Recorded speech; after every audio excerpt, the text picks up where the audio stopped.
Okay, so the first thing that we want to try to achieve for our virtual cocktail hour is to try to get as close as possible to a professional bar kit, a basic professional bar kit, with stuff that you already have at home. So we're going to talk through that. What makes up a basic professional bar kit? You have a stirring glass. I don't have a fancy one like a lot of bars do. I just use a pint glass. Mixing tins, right? So mixing tins, they seal nicely, allow you to shake really, really hard to get a nice cold cocktail or a martini if you're making that. Then we have our measuring tool. It's called a jigger. It is usually 2 ounces on top and 1 ounce on the bottom, right? Stirring spoon with a long handle. A muddler. They come in all shapes and sizes. And while this is kind of fun to be able to play around with, it can be one of the more difficult things to replicate at home. And so there's ways to get around that. You don't have to muddle everything. If you're just trying to get fruit flavor out of fresh fruit, you can just shake the hell out of it really hard. If you're trying to dissolve sugar, now a sugar cube or raw sugar or something like that, you will need to muddle it. But you could use liquid sweeteners, stevia extract, honey water, agave, stuff like that. Then we have a cocktail strainer, right? And then we have a tea strainer, which some of you might actually already have at home. Comes in helpful if you do.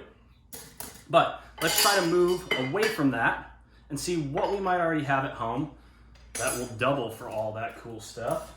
So for our shaking tin, so stirring glass, pint glass, or just any cup that you have, you can stir in. So that's already taken care of. Then for mixing tins, okay, you can use a mason jar. That works really well because it seals, and then you can step back and just shake it like crazy. Also, similarly, a water bottle that seals, that's also really good. I actually really like this trick. If you have a traveling coffee mug, that seals nicely. You just put your fingers on there when you shake it and hold it. And then most traveling coffee mugs have what I like to call a built-in strainer. You have this little tab right there that opens and closes, and you can just strain right through that. You might get some chunks of fresh fruit or whatever if you're muddling fresh fruit. But big deal, it's the apocalypse, so what are you gonna do?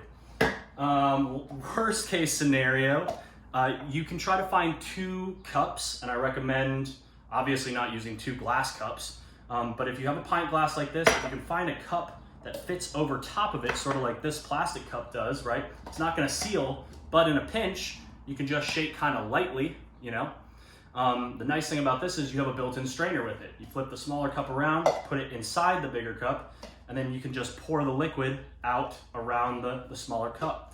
So that works nicely too. For our measuring tools.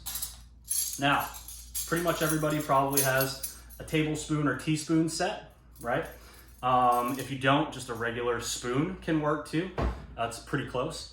So we measure drinks usually in ounces. But the cool thing is that an ounce of liquid is actually 2 tablespoons. So if a drink calls for 2 ounces of liquor, then you just need 4 tablespoons. Voila. And another cool thing is a sugar cube. If you're trying to make like an old fashioned, a sugar cube is roughly about a teaspoon. So you could measure all your sweeteners in teaspoons. So that works really nicely. For your strainers, you can use a tea strainer if you have it. You can try the cup trick. But a lot of these drinks that we're trying to teach as well don't actually require you to strain very much. So I kept that in mind with the drinks. For the muddler, okay, this gets interesting, right? You want to look for anything that has a flat surface or like a blunt end on it. This is just a potato masher. I think that's what it is. It was just sitting around in my kitchen. I figure you could muddle with that if you needed to. Also, if you need to get creative because it's the apocalypse, grab a screwdriver that has a flat end to it. You can use that to muddle. You could even use a hairbrush. If you're using those kind of things, I totally recommend running them through the dishwasher a couple times so you're not muddling with your own hair, unless you're into that sort of thing. But there you go. That creates our apocalypse bar kit. So now you're ready to start making drinks.